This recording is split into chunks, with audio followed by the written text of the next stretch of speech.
ரதியக்கா அடுப்படியில் அக்காவுக்கு இன்றைக்கி வயிற்றால போகுது. காலையிலே ரொம்ப வயிறு வலித்து வயிற்றால போகுது. அதுக்கு எங்கள் அம்மா செய்கிற மெடிசன் தான் இன்றைக்கி செய்ய போகிறேன். மருந்து என்ன மருந்து பாருங்க. இந்த ஸ்பூன் ஃபுல்லாக 2 ஸ்பூன் ஜவ்வரிசி. நீங்கள் இந்த ஜவ்வரிசியை 1 2 மிக்சியில் தூள் பண்ணியே எடுத்துக்கலாம், முழுசாகவும் போடலாம். இது 2 ஸ்பூன் போட்டோமா, மொத்தமே 1/2 லிட்டர் வாட்டர் ஊற்றணும். நல்லா ஜவ்வரிசி வேகணும்ப்பா, அதனால் 1/2 லிட்ரு பாருங்கள். இந்த அளவு மக்கில் அக்கா 2 மக்கு எடுக்கிறேன். 2வது எடுத்தது கொஞ்சம் குறைவாக இருந்துச்சு, அதனால் இப்படி ஊற்றிக்கணும். 2 மக்கு அப்போ 1/2 லிட்ரு வாட்ரு எடுத்து இப்போ நம்ம அடுப்பில் வச்சிடலாம். இப்போ அக்கா அடுப்பில் தூக்கி வச்சுட்டு அடுப்பை பற்ற வச்சுட்டேன். 2 ஸ்பூன் ஜவ்வரிசிக்கு 1/2 லிட்ரு வாட்ரு ஊற்றிக்கோங்க. மீடியம் ஃப்ளேம்லேயே வைங்க, ரொம்ப சிம்மில் மீடியம் ஃப்ளேம்லேயே வச்சு அது பாட்டுக்கு வந்துட்டுருக்கணும். கொஞ்சம் மீடியம் ஃப்ளேமில் வச்சிங்கன்னா, இது ரொம்ப சிம்மில் வச்சுருக்கேன் அக்கா. மீடியம் ஃப்ளேமில் வச்சிங்கன்னா கொஞ்சம் பக்கத்தில் நின்றுட்டு கரண்டி வச்சு கிளறி விடுங்க.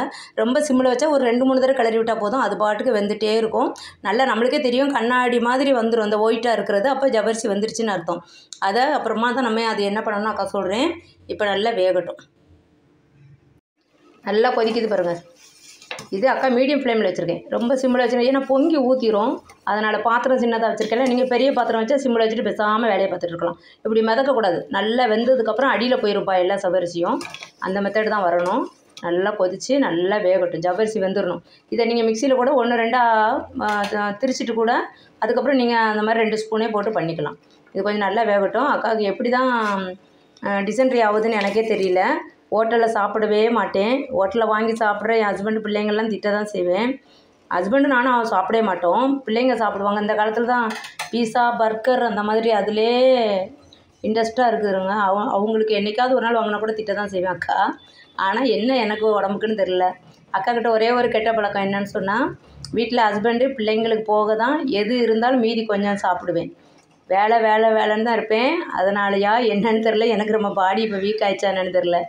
ரொம்ப காலையில் எந்திரிக்கும் போதே டிசென்ட்ரி ஆயிடுச்சு. இப்போ 4 5 தடவை போயிடுச்சு. இது எங்கள் அம்மாவுடைய டிஷ்ஷு. எனக்கு கரெக்டாக கப்புன்னு பிடிச்சிரும். இதோ 2 3 தடவை இதை இது பண்ணிகிட்டே குடிச்சிட்டேன்னு வச்சுக்கோங்களேன், இது நல்லா எனக்கு சரியாயிரும்.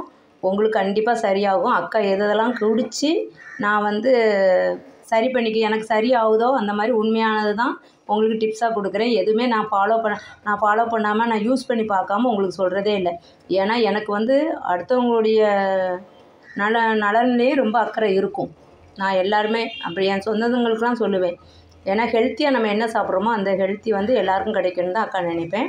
அதனால் இது கண்டிப்பாக இருங்க, இன்னும் நல்லா வேகட்டும். இப்போ அவ்வளோதான், போதும். ஜவ்வரிசி வந்தது 1/2 லிட்ரு தண்ணி 1/4 லிட்ரு ஆயிடுச்சு. இதுக்கு மேலே வந்துச்சுன்னா ரொம்ப கெட்டியாயிரும். நம்ம கொஞ்சம் ஆற வச்சுட்டு குடிப்போம்ல, வயிற்றால போகிறதுனால ரொம்ப சூடாகவும் குடிக்கக்கூடாது. ஆற வச்சுட்டு குடிக்கும்போது கெட்டியாயிரும். இப்போ 1/2 லிட்ரு தண்ணி 1/4 லிட்ரு ஆயிடுச்சு. இந்த அளவு வெந்திருக்கு பாருங்கள் ஜவ்வரிசி. தெரியுதா? இந்த அளவு வெந்திருக்கு. அவ்வளோதான், போதும். இதை நம்ம அப்படியே மூடி வச்சுட்டு அடுப்பை ஆஃப் பண்ணிடலாம். கொஞ்சம் அப்படியே அடியில் தங்கும் ஜவ்வரிசி. இப்போ எல்லா ஜவ்வரிசியும் அப்படியே அடியில் போயிருக்கும். இங்கே பாருங்கள், அப்படியே அடியில் போயிருச்சா. இப்போ நம்ம வடிகட்டுறதெல்லாம் வடிகட்ட வேண்டிய அவசியம் இல்லைப்பா. இதை திக்காகவும் குடிக்கலாம். கொஞ்சம் திக்காக குடிக்க பிடிக்காதவங்களுக்கு இந்த அளவில் காய்ச்சிங்க பாருங்கள். 1/4 லிட்ரு தான் வந்திருக்கு. இந்த அளவில் காய்ச்சிங்கன்னா கொஞ்சம் நேரத்தில் ஆறவும் கெட்டியாயிரும். கொஞ்சம் ஒரு மாதிரி ரொம்ப கெட்டியாகாது. இதை விட இன்னும் கொஞ்சம் அடுப்புலேயே போட்டிங்கன்னா ரொம்ப இந்த வடித்த கஞ்சி அதை பீஸாக நம்ம கட் பண்ணி எடுக்கிற மாதிரி கெட்டியாயிரும். இது ஓரளவு நம்ம குடிக்கிற மாதிரி இருக்கும். இதை நல்லா ஆற வச்சுட்டு குடிக்கணும். வயிற்றால போகிற நேரத்தில் சூடாக குடிக்காதீங்க. இது ரொம்ப ரொம்ப ஹெல்த்தி வேறு நம்மளுக்கு. எங்கள் அம்மா சொல்லுவாங்க, உடம்புக்கும் டயர்ட்னஸ் கொடுக்காமல் இருக்கும். ஒரு நாளைக்கு 5 வேளை 6 வேளை 1/2 கிளாஸ் ஒவ்வொரு கிளாஸ் உங்களுக்கு எவ்வளோ பிடிக்குதோ அவ்வளோ குடிக்கலாம்.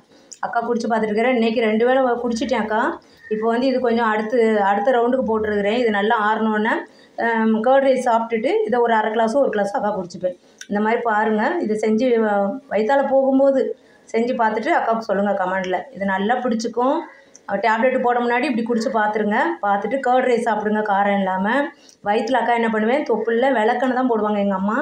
தொப்புளில் நல்லா விளக்கெண்ணெய் போட்டு தொப்புளில் சுற்றி விளக்கெண்ணெய் நல்லா தடவி விட்டுட்டு நம்ம அந்த இடத்துல கிளாத்து படாத மாதிரி கொஞ்சம் லூஸான நைட்டியை போட்டு கொஞ்சம் நேரம் உட்காந்துக்கணும், ஒரு 1/2 hour. அதுவும் ஹீட்டெல்லாம் போய் நல்லாவும். இதுதான் அக்காவுடைய டிப்ஸு. இதை ஃபாலோ பண்ணி பார்த்துட்டு அக்கா கமெண்டில் சொல்லுங்கள். ரதியக்கா அடுப்படிக்கு நீங்கள் சப்ஸ்கிரைப் பண்ணுங்கள், லைக் பண்ணுங்கள், ஷேர் பண்ணுங்கள். இவ்வளோ நாளும் சப்ஸ்கிரைப் பண்ண என்னுடைய அத்தனை சப்ஸ்கிரைபருக்கும் வியூவர்ஸ்க்கும் ரொம்ப ரொம்ப ரொம்ப ரொம்ப நன்றி சொல்லிக்கிறேன்.